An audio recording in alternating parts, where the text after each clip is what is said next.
Паисий Хилендарски, често наричан още отец Паисий, е български народен будител и духовник, автор на история славянобългарска. Изразените в труда му идеи за национално възраждане и освобождение на българския народ карат много учени да го сочат за основоположник на българското възраждане, канонизиране за светец с писмен акт на Светия Синод на Българската църква през 1962 година.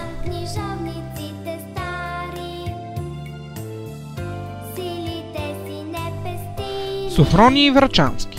Известен със светското си име поп Стойко Владиславов, а по-късно врачански епископ, е български народен будител и духовник и пръв последовател на делото на свети Паисий Хилендарски.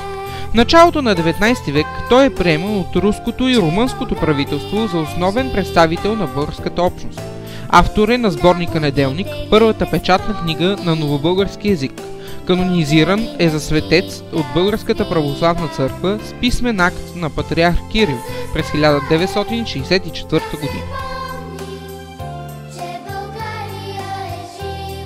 Васил Евстатиев Априлов е български стопански просветен деец, дарител и писател от времето на българското възраждане.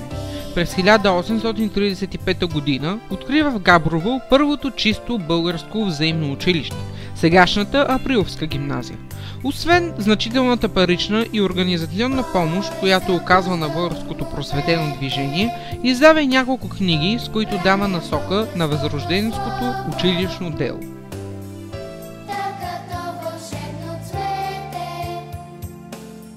Свети Кирил и Методий. Солунските братя, както още са известни, братята Кирил и Методий са канонизирани като светци за превода и популяризирането на Библията на старобългарски език и разпространяване на християнството сред ранносредновековните славяноезични народи. Титулувани са като равноапостоли и славянски апостоли. На 30 декември 1980 г. папа Йоан Павел II ги обявява за съпокровители на Европа. Православната църква ги почита и като едни от светите седмочисленици, заедно с техните ученици и последователи – Климент, Наум, Ангеларий, Гораст и Сав.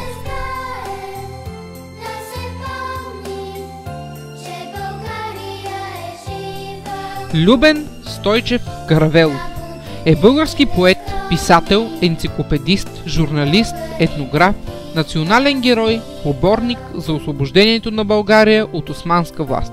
По-големият брат на влиятелния освобожденски политик Петко Каравелов. Допринася съществено за развитието на обществената мисъл в България през Възраждането. Пише биографски трудове, статии по българска литература, култура, лексикография, политическа история, нумизматика. Каравелов участва в национално-революционното движение като член и председател на Българския революционен централен комитет в Букурещ, Румъния, в началото на 70-те години на 19 век.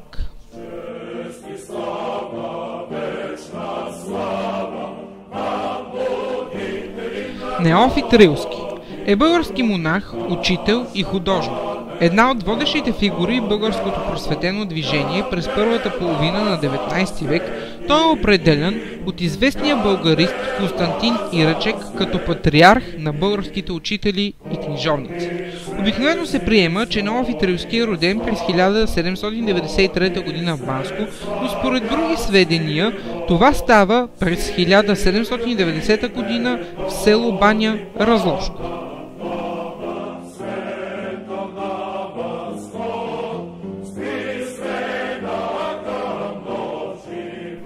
Стефан Тодоров Димов, наречен Стефан Караджа, е български национален герой, революционер от българското национално освободително движение и войвода.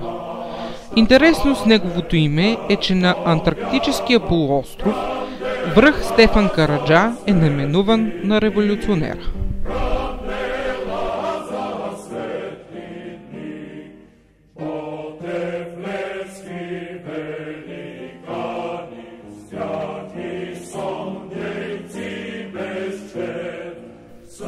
Христо Ботил Петков.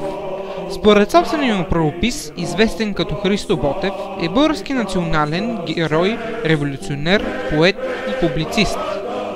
Литературното и публицистичното наследство на Ботев не е голямо по обем, но по своите художествени достоинства то бележи върха не само във възрожденската, но изобщо в цялостното развитие на българската литература.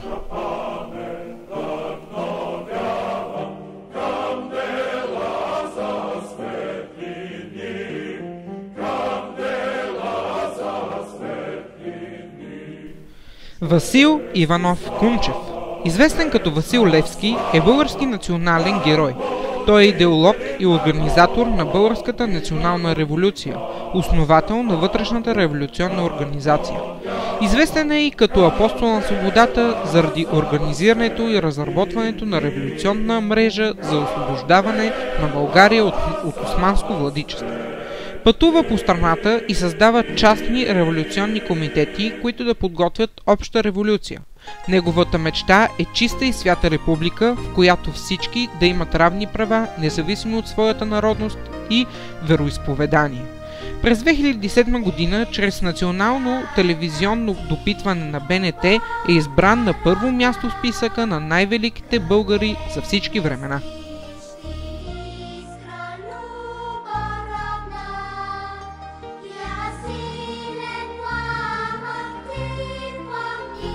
Димитър Николов Асенов, по-известен като Хаджи Димитър, е един от най-значимите български воеводи. Загива едва 28 годишен след тежко сражение на чедата му с османски части. По повод на смъртта му, Христо Ботев написва едноименната си поема.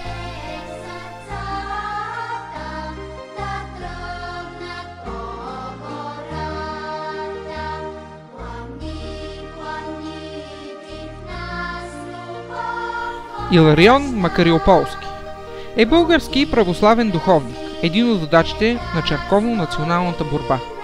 Родът на Иларион Макариополски има грузински произход. Негов прапрадядо е Андроник от Имерития, който се занимава с търговия в Кайсери, Мала Азия през 80-те години на 17 век. Като интендант на османска армия той стига до Виена и на връщане се заселва в Балчик, а оттам преминава в Горна Оряховица.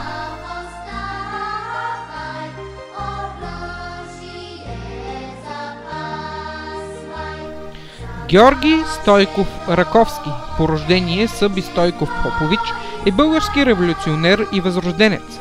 Раковски е основоположник на организираната национално-революционна борба за освобождението на България.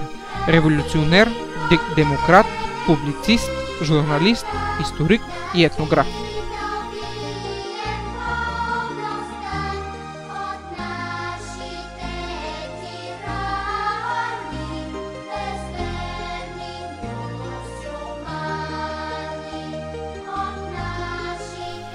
Петър Хаджиберович е български лекар, стопански и просветен деец и дарител, учен и енциклопедист, педагог, философ и естественик.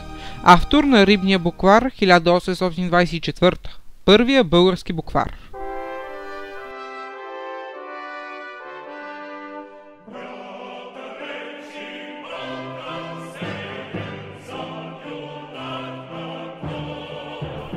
Иван Минчов Вазов е български поет, писател и драматург, наричан често патриарх на българската литература. Творчеството на Вазов е отражение на две исторически епохи – Възраждането и следосвобожденска България. Иван Вазов е академик на Българската академия на науките и министър на народното просвещение от 7 септември 1897 г. до 30 януари 1899 г. от Народната партия.